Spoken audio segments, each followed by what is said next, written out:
हरि ओम. ओम श्री चिन्मय सद्गुरवे नमः. Kathopanishad, Chapter 1, Section 2, Mantra 9. नैषा तर्केण मतिरापनेया प्रोक्तान्येनैव सुज्ञानाय प्रेष्ठ यां त्वमापः सत्यधृतिर्बतासि त्वाद्रुं no भूयान्नचिकेतः पृष्टा. This knowledge which thou hast obtained is not attainable by argumentation.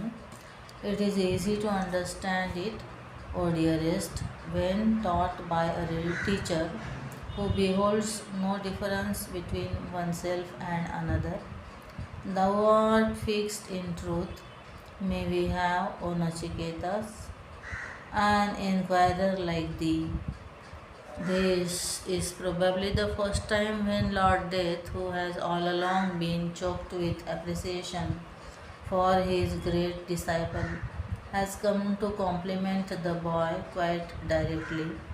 As a corollary to the previous two stanzas, Lord Death states that truth is not a theme that can be reached or understood by a play of the intellect. Mere reasoning can cover only the frontiers of the world of objects. The land of truth lies extended beyond the frontiers of the intellect and the mind. We have already seen during our discussions of the mantras of the Kathopanishad that the reality in us, the spark of life, is the controller and the prompter behind the mere dead matter envelopments around, called our mind and intellect. In fact, they are insentient and inert. The dead matter that constitutes them gains a verisimilitude of life when they are in contact with the all-dynamic life center in us, called the Atman. This divine spark vitalizes the mind and the intellect, and it is only then that they function through their natural feelings and willings. Since the Atman is thus the director of the intellect and the mind, it is obvious that these, being mere instruments, cannot of themselves come to discover the energy behind them. However smart we may be in seeing with our eyes, we cannot see our own eyes with our eyes. However tired you may be, you cannot ride even on a yard upon yourself. Similarly, the mind and the intellect cannot make truth an object for their observation and analysis. The moment the truth is detached from the observing mind and the analyzing intellect, the poor mind and the intellect becomes inert and dead. A driver cannot be run over by the very car he is driving. The moment the driver is out of his driving seat and runs towards the front of the car, the wheels stop. Similarly, the Atman, the vitalizer and director of the intellect, say, when removed from the place and brought before the intellect as an object for its analysis, the intellect becomes dead. Hence, Lord Death says, this knowledge is not to be obtained by arguments. If the ordinary instruments of knowledge, such as the mind and the intellect, cannot discover the truth, we are not in to conclude that the entire Vedic literature is discussing a covetable but unrealizable goal, an unending line of master of God realization, expressing their own intimate subjective experience of the divinity, that is all pervading, are the various Upanishads, which form the third book of each Veda. Even in our own time and in recent history, we have brilliant examples of God men who lived with us, mortals in form but immortal gods in spirit. This self realization is not an impossibility, rather, to realize the Godhood that now lies dormant in each one of us is the heritage of man. This embodied existence as man is fulfilled only with this superb achievement from the eggshell shells of our limitations.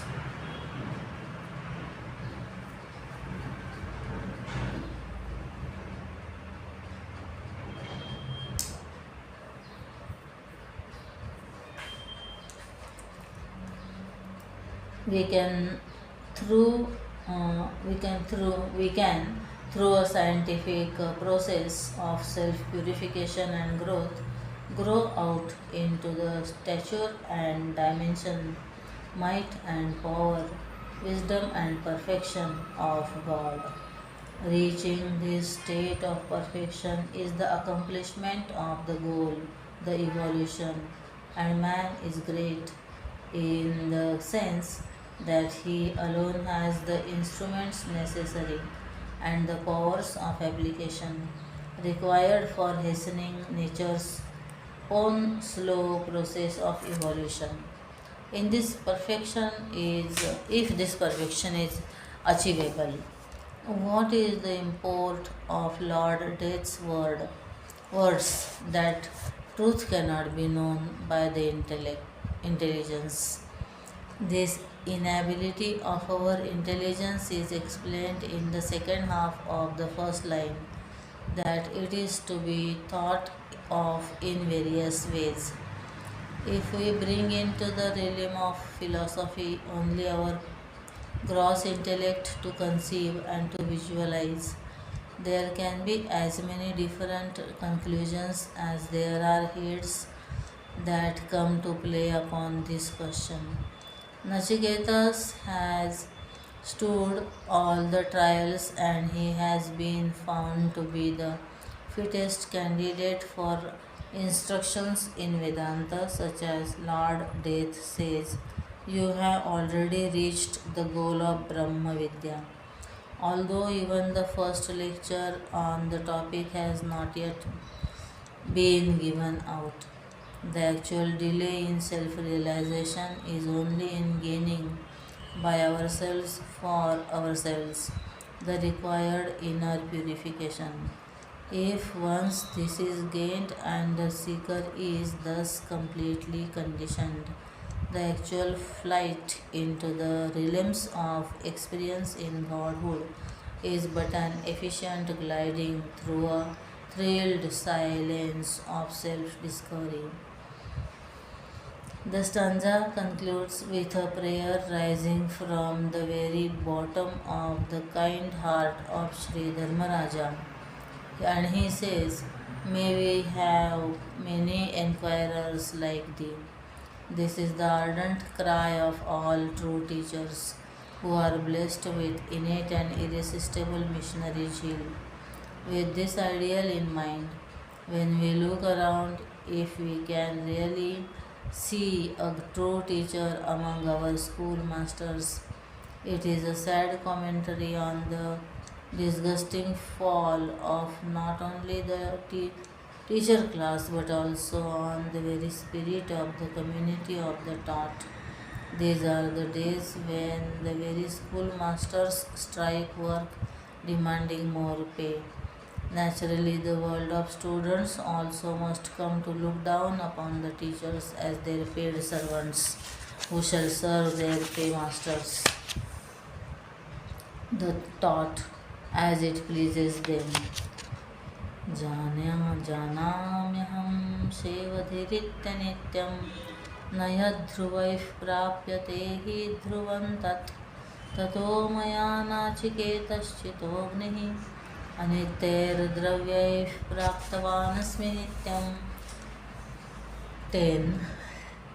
Know that the treasure is transient, for that which is eternal is not obtained by things which are not eternal.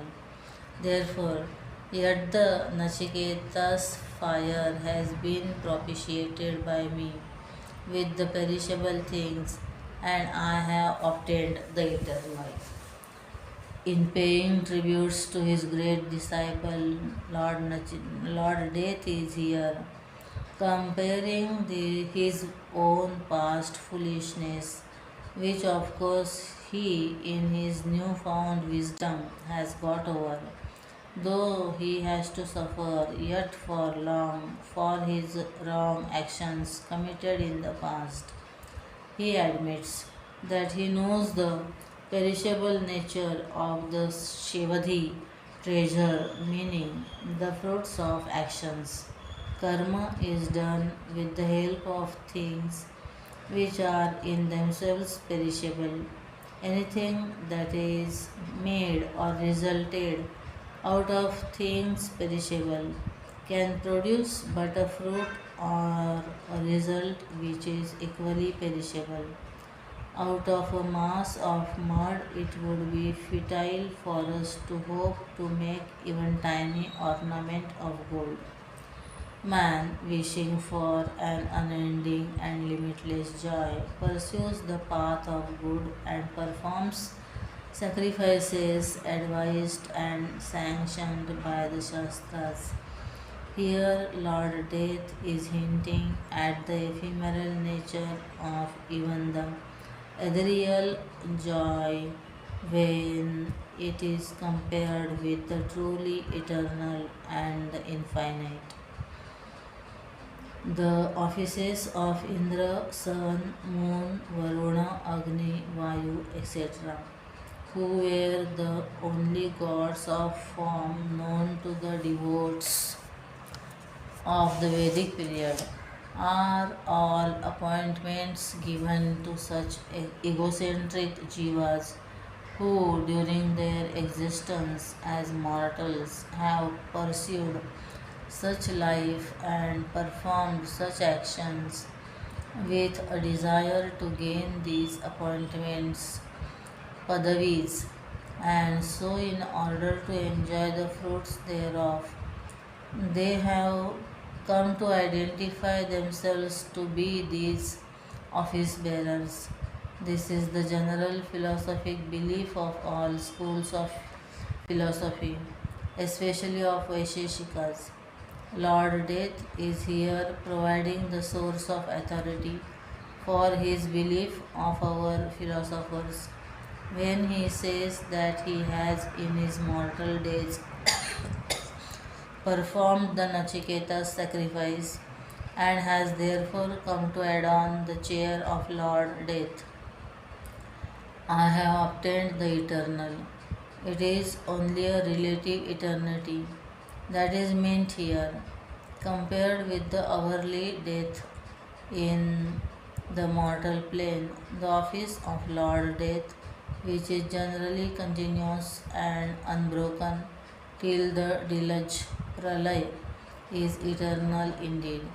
In short, Lord Death, comparing himself and his own ideas at a time when he was himself a seeker, like Nachiketas, expressed his deepest appreciation for the extraordinary and blessed viveka, discrimination, and vairagya, detachment in his disciple. Some commentators like Max Muller and Hume put this term into the mouth of Nachiketas. It cannot be in any sense acceptable, since we know that the boy was initiated into this fire sacrifice only just then. कामस्याप्तिं जगतः प्रतिष्ठां क्रतोरानन्त्यमभयस्य पारं स्तोमं महद्दुर्गायं प्रतिष्ठां दृष्ट्वा धृत्याधीरो नचिकेतोऽत्यस्राक्षीः. Verse 11. The end of all desires, the foundation of the world, the endless rewards of sacrifices, the other shore where there is no fear, the praiseworthy, the great and wide extended sphere, and the abode of the soul. All these, though having seen and being wise, O Nachiketas, thou hast with firm resolve rejected them all. It seems that the qualities in this ideal disciple, which deserve a full throated compliment, are unending and exhaustible. When the enthusiasm of the teacher gains more and more fire, the more he does kirtana upon the qualities of the ideal Vedanta student. The Hiranyagarbha state, otherwise called Brahmaloka, has been the one goal of all mortals. No worshipper can courageously stand away from the charms and of the unending joys in this captivating realm of perfections as constituted in the total mind of intellect. Every performer of sacrifices karma, if analyzed, shall show himself to be psychologically craving to make a Brahmaloka, to enjoy there for a time at least, and thereafter to gain Kaivalya at the time of dissolution through the processes of gradual liberation, Krama Mukti.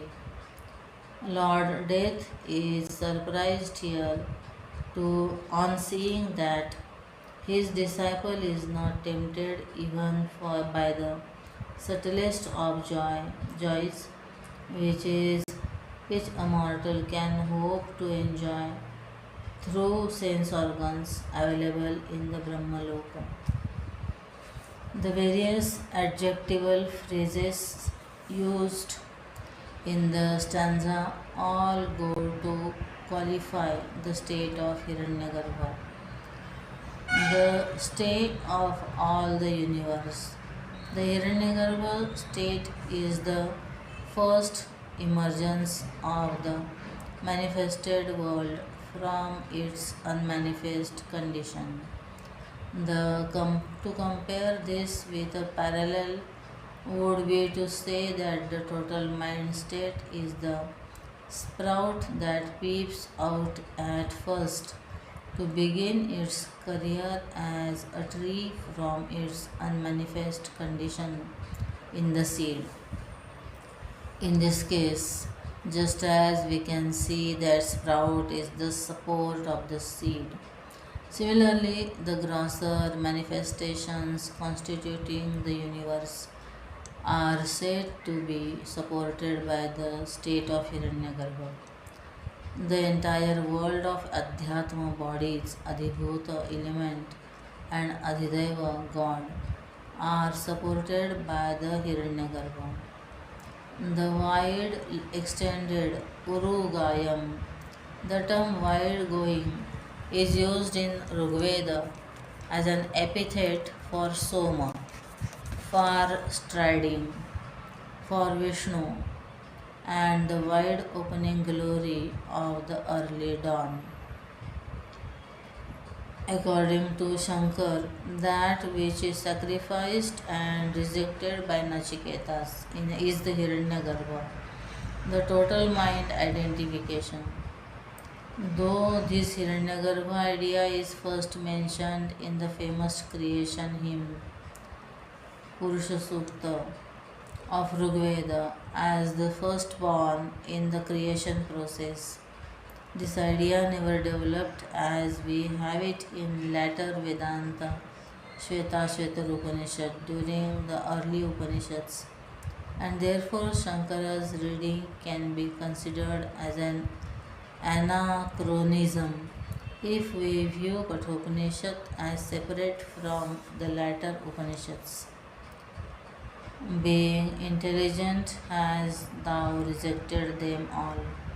Here is a clear compliment paid to the sense of discrimination and the quality of detachment which Lord Death has noticed in his disciple. The true seeker is Nachiketas. True seeker in Nachiketas is impatient at any compromise with his highest demand to attain and achieve the supreme-most state of perfection. He rejects all heavenly joys. The supreme reality is amazing and difficult to understand through personal study of books. The importance of the real Guru is explained. Yama accepts Nachiketas as a disciple, compliments him, for the student has in one respect Vairagya excelled the master. तं दुर्दर्शं गूढमनुप्रविष्टं गुहाहितं गौहरेष्ठं पुराणम् अध्यात्मयोगाधिगमेन देवं मत्वा धीरो हर्षशोकौ जहाति.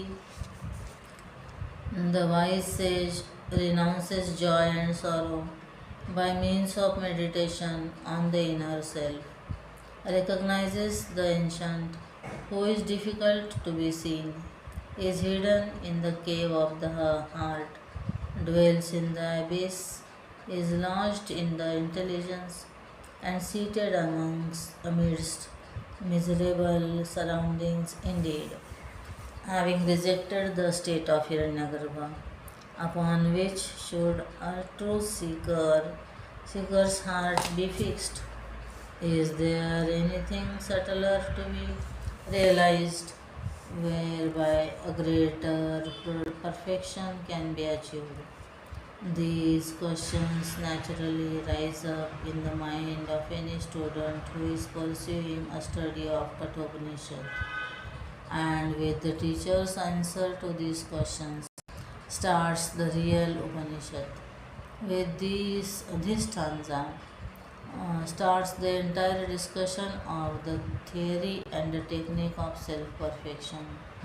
Lord Death in this statement clearly indicated that there is an eternal truth far subtler than the state of the total mind, and that a seeker can discover it and realize it as this I am aham asmi, in an intimate personal experience.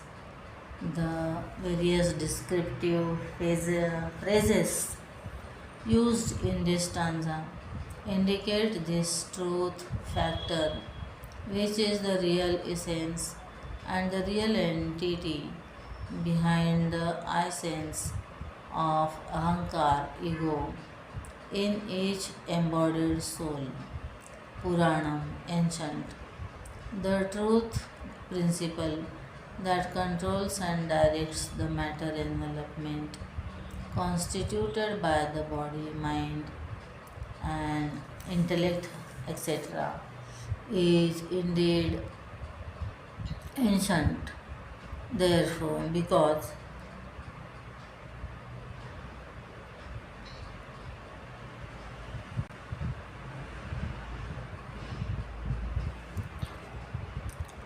it, in its essence, has never been born, just as the space in a pot and the all pervading space is one and the same, irrespective of the pot's existence or destruction.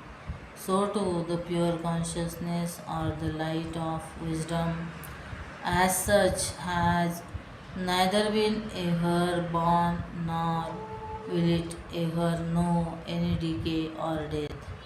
Thus, the unborn, undecaying, deathless Atman can only be indicated by the word ancient. Hard to see Durdarsham, truth being thus the presiding intelligence that lends life to the dead and inert coatings of matter which seemingly envelops it. It is difficult for the eye to see it. The eye, being an instrument, can only see objects other than itself. It can never hope to see itself.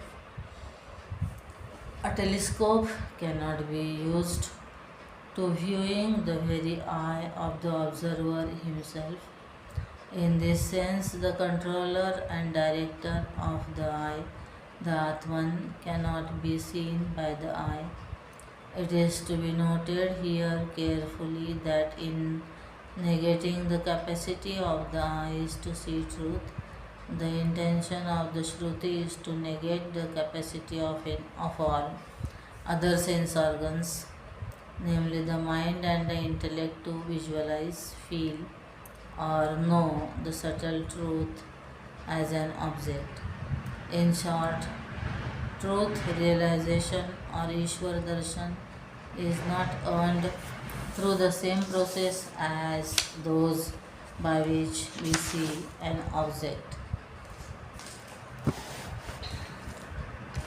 feel an emotion, or know an idea. Truth can only be subjectively experienced as the experiencer's own self.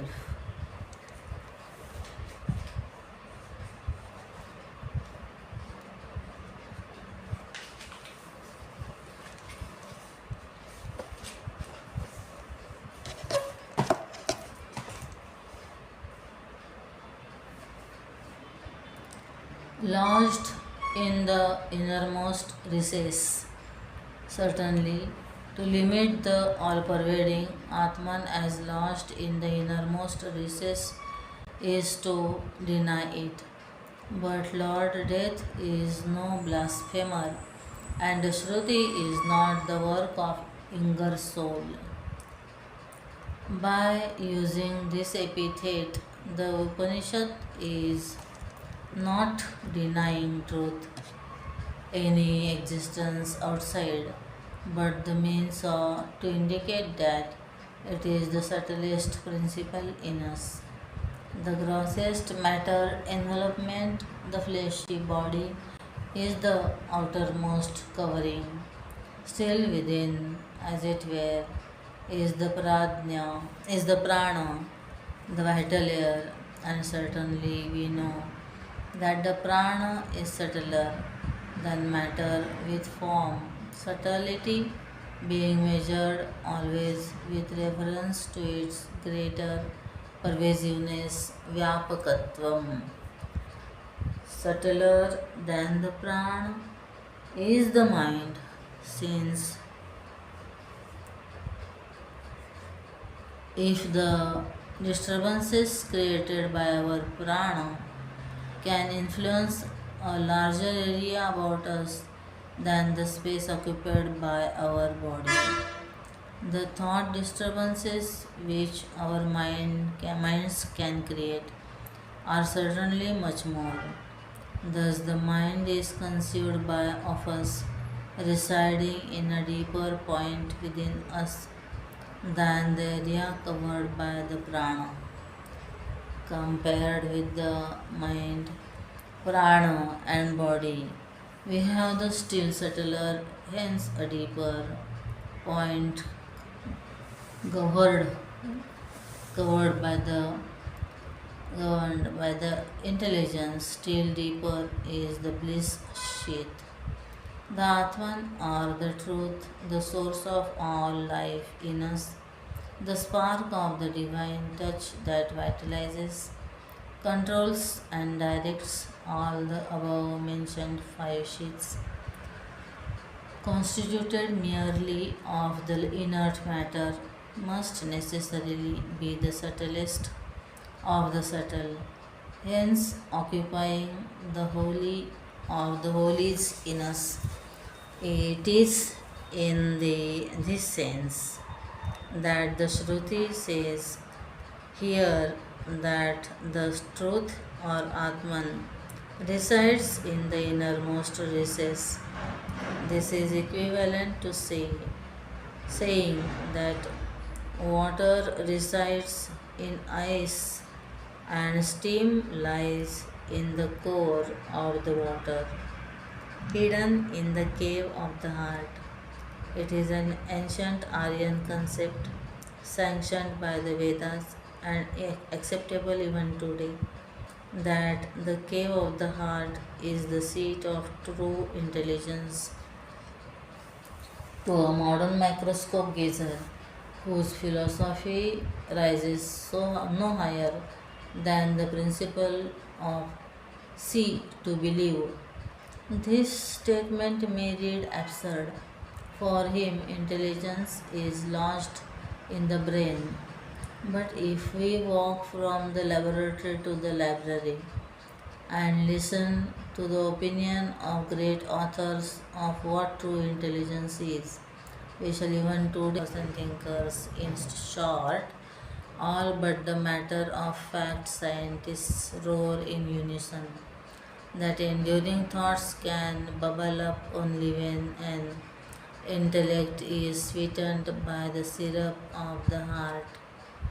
In spiritual self discovery, also, an intellect tempered by the qualities of the heart alone can be of service.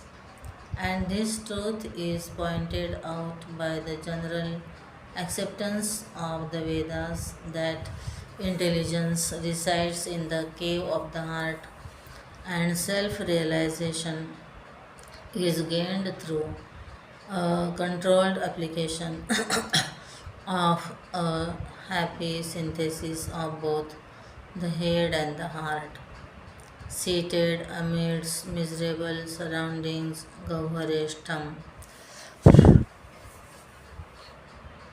To an ordinary man steeped in his own delusions and living the life of slavery to his own desires, passions, and loves, ideas, hopes, and ambitions, low negativities as jealousies and hatreds. Indeed, the cave of the heart is ever in a of maddening thoughts. In the midst of these, the Sansarian's intellect, overworked and exhausted, weary and forlorn, is not at all efficient to ponder over the transcendental truth and the nature of the self. Hence, the aptness of this expression. If the self is thus incomprehensible and unknowable, does it not amount to declaring that it is impossible to know or to reach this perfection state? And the Indian philosopher is not satisfied by a mere view of life which cannot be realized as a practical subjective experience.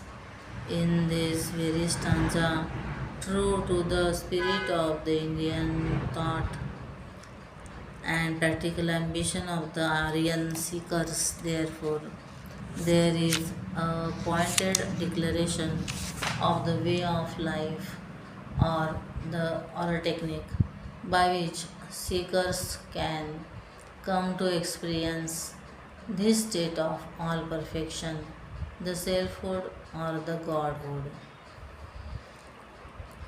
Adhyatma Yoga, the technique of meditation.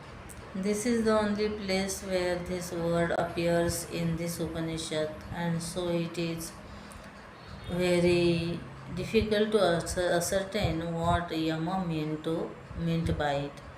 As a matter of fact, this is the first occasion in the entire Upanishadic literature we have the mention of yoga as a term. Yoga, the word comes from the root yuja, to join or unite.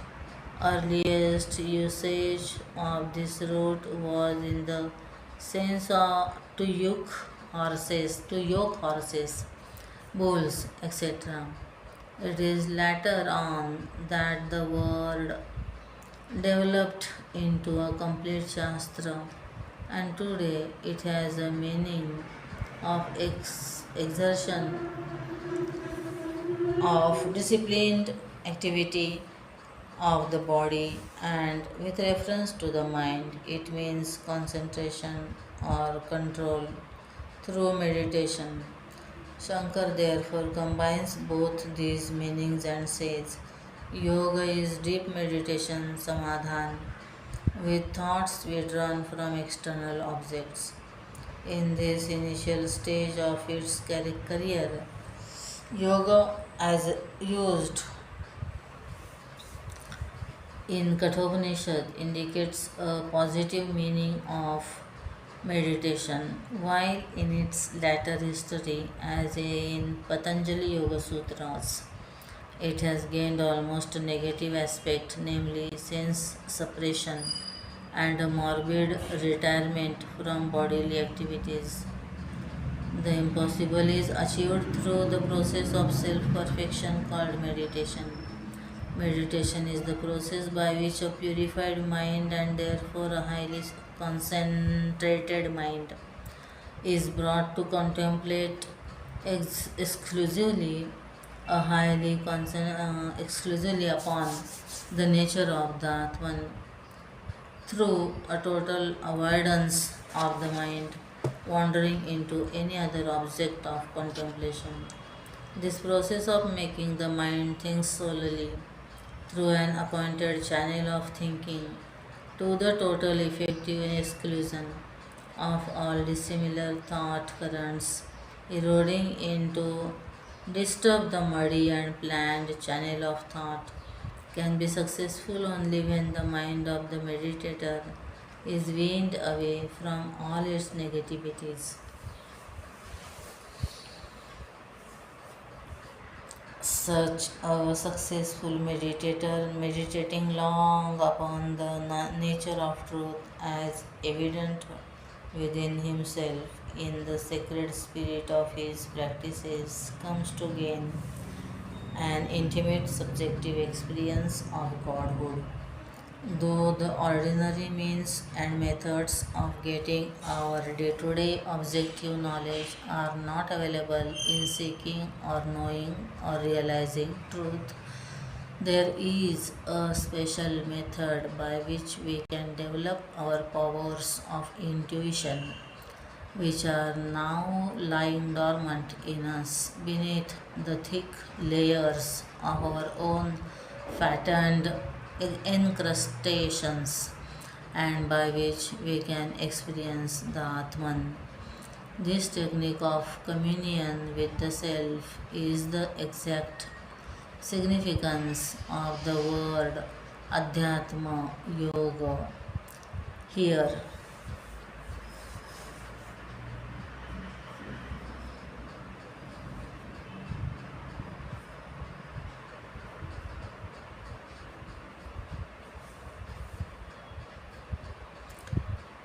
If truth is so subtle, the process so very complicated, the chances so rare, the percentage of success so meager, is it not sheer madness to renounce and to go into a quiet cave in some Himalayan jungle to suffer privations, to starve out the body, and to keep vigil over mere fantastic ideas, unrealizable and imperceptible? Is it not far better to live here sweating and toiling, weeping and sobbing, sighing and laughing, dancing and reveling? To one who asks this question, there is no real answer if he is so low as to be nothing more than a two-legged animal.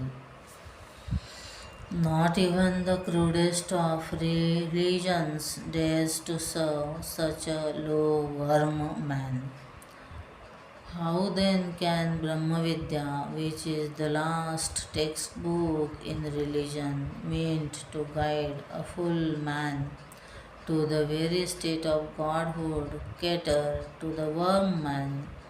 But if the questioner is one who has lived life intelligently and has come to the same conclusion that even the best that it can give is but a hornet's nest of imperfections, sure to provide endless sorrows and pains, to him is the Upanishad addressed, and it is to such sadhaks or aspirants that we have here in this stanza a declaration of the result gained when the Adhyatma Yoga is pursued and the realization of the self is attained. The text says that such a one renounces both joy and grief.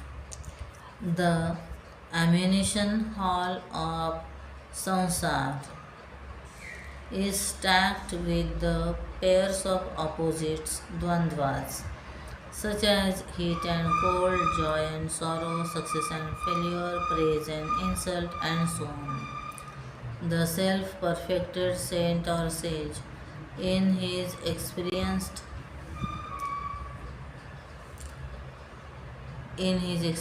godliness and knowledge, becomes the very illumination or the knower of these opposite states of the mind, and thus become a mere onlooker or witness of the varied experiences of life. He thus rises, as it were, above the tyranny and persecution of the moment to moment experiences in life. And this is the glory of a God man who come to live and bless the world by his mere presence. Verse number 13.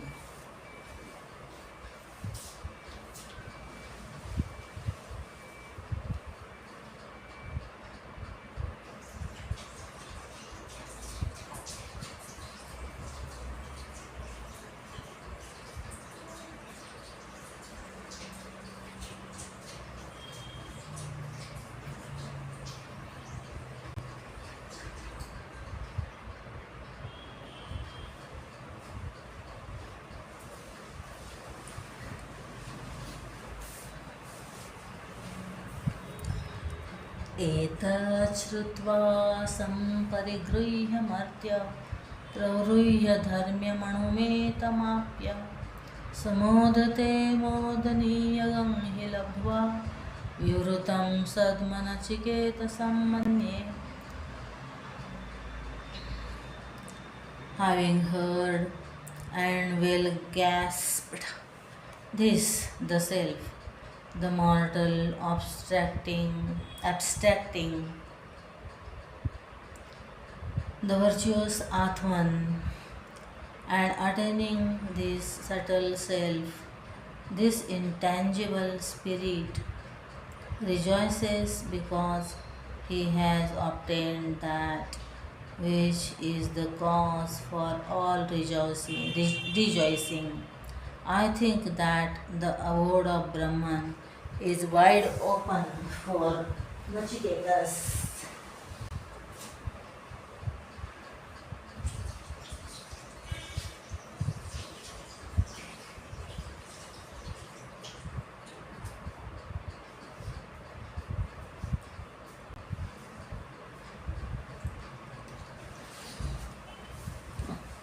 The absolute cannot be defined. If God is defined, God is defiled. God being infinite, the finite words of no language can express him, and yet the theme of the Upanishads is the absolute truth. This is no contradiction. The Upanishads does not claim to define or explain truth. It only, at the best, indicates the line of thinking which the seeker should pursue independently with the mind and intellect prepared earlier for the purpose in order to experience the absolute truth. Language, in fact, is hollow when it comes to express actual experiences. If I go to America and there to my friend in New York, I want to explain the laddu and Indian sweetmeat. I shall at best give him only an objective description of the shape and the other qualities of it, but shall surely fail in expressing to him the actual taste experienced when an Indian laddu is in the mouth. In this stanza, Lord Death therefore says that a seeker who has attentively heard and understood intellectually the indications given in the last stanza can come to an intimate experience of this life center within him if he properly meditates upon the pregnant significances of the last stanza. Having known the real essence in us to be the immortal and all pervading pure intelligence, we shall have all our false and delusory identifications with our body, mind, intellect, equipment rolled off in our true attachment with the truth principle in us. Having thus regained our real vanity, that we are not the mortal which we have been so long dreaming ourselves to be, although we are in fact nothing but the absolute. We shall rejoice, meaning we shall go beyond the shores of all limitations, tears, sighs, and despairs, having obtained what causes joy. A little correct thinking shall lead to us the understanding that what causes the greatest joy to us is the knowledge of our own real nature. Hence, our inordinate love for ourselves. An officer once at his office received a phone message that his house was on fire and the fire brigade was heroically fighting it down in vain. In 3 jumps, he cleared the staircase and grabbing his hat, he rushed out, waving for a passing taxi. Eh, In he, he jumped and flew to the street, where amidst a crowd of observers, his wife and mother was weeping miserably. He approached them and, missing his only child, made enquiries. He came to know the despairing fact that the child was still upstairs, getting slowly baked in its own cradle.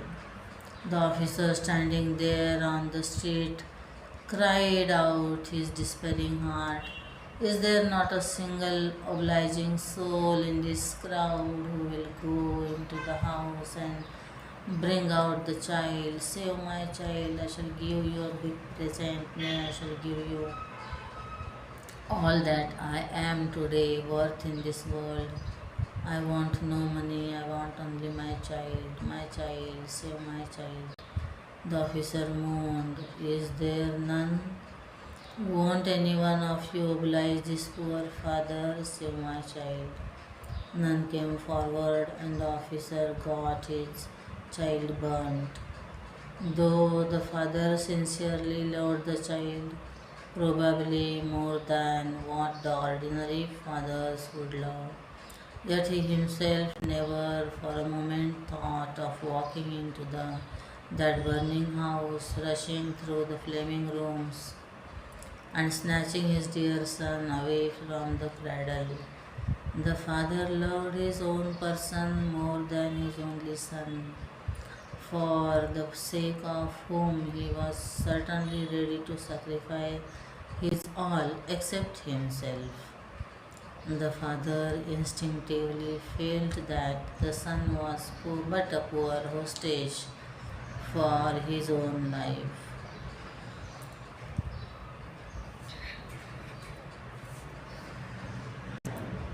Based on this truth that we love ourselves the जय most. Shri Ram जय रघुराम जानकी जीवन सुंदर राम देवगणार्चित